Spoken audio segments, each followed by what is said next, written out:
92.7 big FM पर सुनते रहिए सुहाना सफर विद अनु कपूर।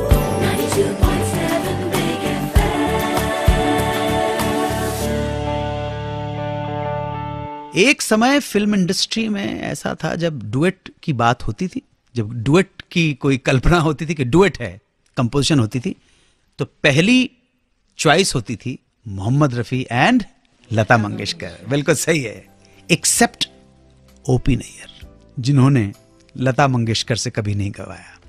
पर न जाने क्या हुआ, किसकी नजर लगी कि रफी और लता ने साथ गाना बंद कर दिया।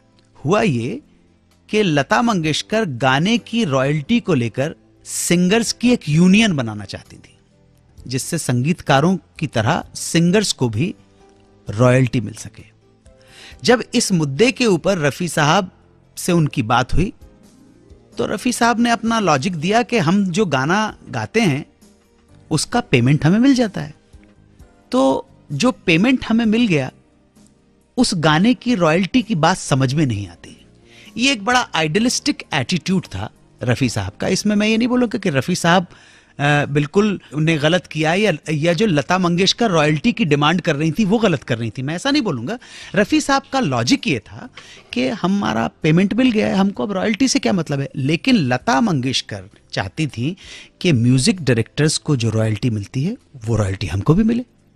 इस बात को लेकर लता रफी साहब से इतना रूठ गई कि उन्होंने फैसला ले डाला कि वो अब मोहम्मद रफी के साथ काम ही नहीं करेंगी। इतनी बड़ी बात हो गई। रफी साहब ने कहा पेमेंट मिल जाता है, रॉयल्टी की जरूरत नहीं है, और लता मंगेशकर ने कहा रॉयल्टी चाहिए। तो दो जीनियस के बीच में इतना बड़ा डिफरेंस हो गया कि दोनों ने एक साथ डुएट गाना ही बंद कर दिया। 92.7 बिग एफएम पर आप सुन रहे हैं सुहाना सफर विद अनु कपूर।